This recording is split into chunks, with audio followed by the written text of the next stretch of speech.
उद्यमी। बजट कभी खुशी कभी गम वाला रहा। वित्त मंत्री निर्मला सीतारमण द्वारा 1 फरवरी 2025 को बजट पेश किया गया।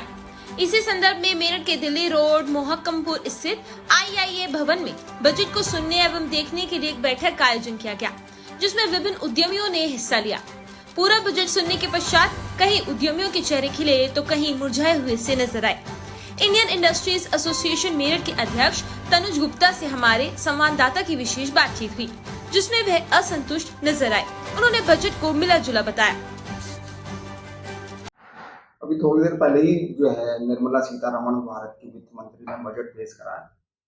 क्या विशेष बातें रही हैं उसमें जो MSME के लिए फायदेमंद रही हैं?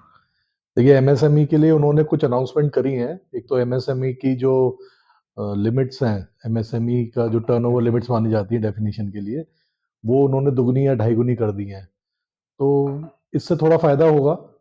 लेकिन और जितनी भी अनाउंसमेंट हुई हैं, कुछ CGT SME के लिए उन्होंने लोन की स्कीम बढ़ाई हैं, और उसके अलावा 2 एक अनाउंसमेंट और एक MS माइक्रो इंडस्ट्रीज के लिए क्रेडिट कार्ड दिया है, 5 लाख तक का क्रेडिट कार्ड दिया है। लेकिन कोई बहुत मजबूत वाली, मतलब एकदम से ऊपर ले जाने वाली कोई ऐसी अनाउंसमेंट नहीं हुई है। कुछ समझ लीजिए छोटी-छोटी अनाउंसमेंट्स हैं, जिनका थोड़ा फर्क पड़ेगा, लेकिन कोई बहुत बड़ी अनाउंसमेंट नहीं हुई है। हाँ, लेकिन पर्सनल इनकम टैक्स में एक बहुत ही बड़ी उन्होंने अनाउंसमेंट कर दी है, जिसका बेनिफिट तो हर एक को ही मिलना चाहिए, माइक्रो इंडस्ट्रीज से जुड़े जो हों या पर वैसे सैलरीड लोग हों। जो पर्सनल लिमिट उन्होंने 12 लाख की कर दी है, वो बहुत बड़ी अनाउंसमेंट है, खासतौर से मिडिल क्लास के लिए। तो उसका बहुत बड़ा असर आने वाला है टैक्स रिबेट आने में।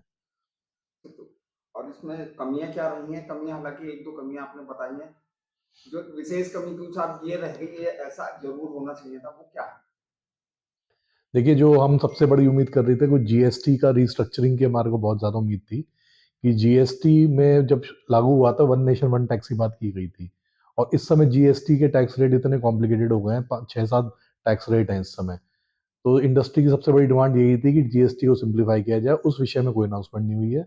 उसके अलावा इंफ्रास्ट्रक्चर के लिए भी एक बड़ी डिमांड थी कि इंफ्रास्ट्रक्चर के लिए इंडस्ट्रीज के लिए एक अलग से फंड निर्धारित किया जाए, किसी तरह से कि वो नगर निगम से निकल के और स्टेट गवर्नमेंट या सेंट्रल गवर्नमेंट का अलग फंड हर इंडस्ट्रियल एरिया के लिए निर्धारित कर दे। उस विषय में भी कोई अनाउंसमेंट नहीं हुई है। और लेटेस्ट अपडेट के लिए सब्सक्राइब करें वेलकम इंडिया न्यूज चैनल।